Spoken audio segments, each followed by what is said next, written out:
Ghazipur Kasganj jail में बंद मऊ से सुभाषपा विधायक और मुख्तार अंसारी के बड़े बेटे अब्बास अंसारी द्वारा अपने जान को खतरा बताए जाने पर अफजाल अंसारी का बयान। ये धमकी जब इलाहाबाद में अतीक अहमद और उनके भाई अशरफ की हत्या हुई थी तब भी दी गई थी। दिल्ली से आए एक पत्रकार ने कहा था, अब अगला नंबर मुख्तार का है। आज मुख्तार हमारे बीच नहीं है। जिस दिन हमारा समय पूरा हो जाएगा हम एक सांस ज्यादा नहीं जी सकते और समय नहीं आया है तो कोई बाल बाका नहीं कर सकता।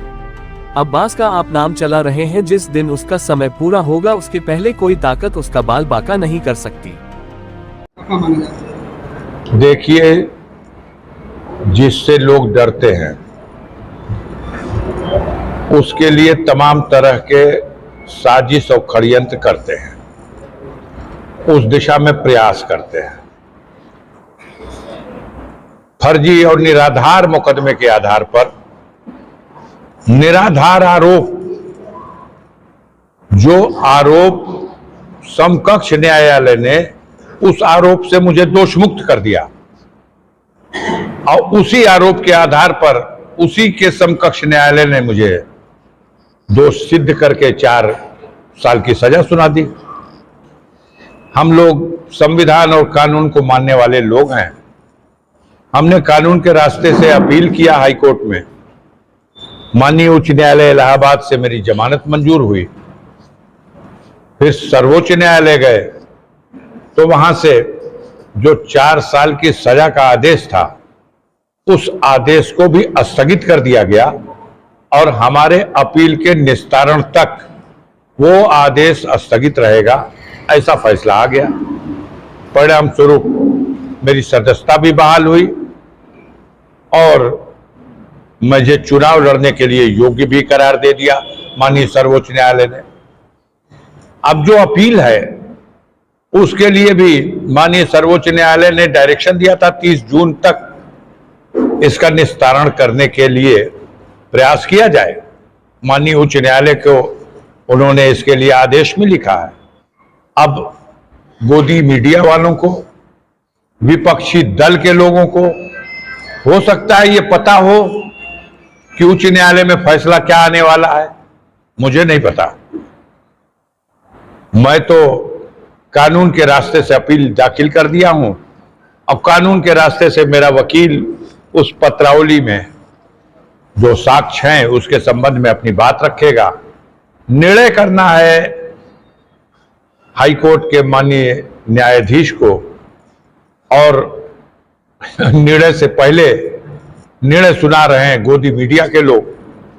आज आपको पर्टिकुलर ये कहना चाहता हूं, पता नहीं किस चैनल के लिए आप आए। ये धमकी जब इलाहाबाद में माननीय अतीक अहमद पूर्व सांसद और उनके भाई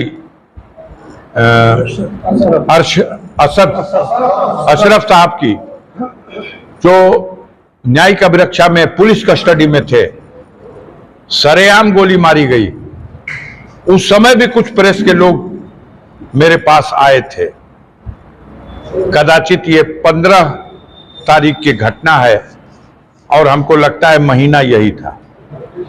उस समय भी आप ही की तरह के एक पत्रकार साहब थे, वो दिल्ली से आए थे और उन्होंने मुझसे कहा था कि अब कुछ लोग चर्चा कर रहे हैं कि अगला नंबर मुख्तार अंसारी का है।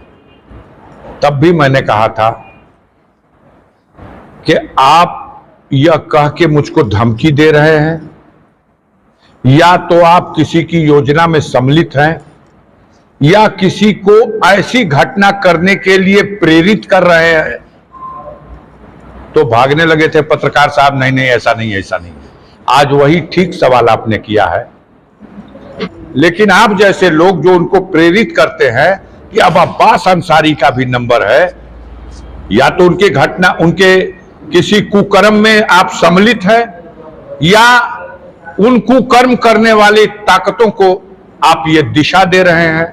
हमने उस दिन भी कहा था, आज मुख्तार नहीं हमारे बीच, लेकिन हमने उस दिन भी कहा था कि हमारा ईमान है कि जिस दिन हमारा समय पूरा हो जाएगा हम एक सांस ज्यादा जी नहीं सकते, और जब तक हमारा समय पूरा नहीं है कोई हमारा बाल बांका नहीं कर सकता। और आज फिर मैं ये बात कह रहा हूं, आप नाम चला रहे हो अब्बास का, तो अब्बास की भी जान जिस दिन उसका समय पूरा हो जाएगा, उसी दिन, उससे पहले कोई सरकार, कोई दुनिया की ताकत, कोई षड्यंत्र उसका बाल बांका नहीं कर सकता।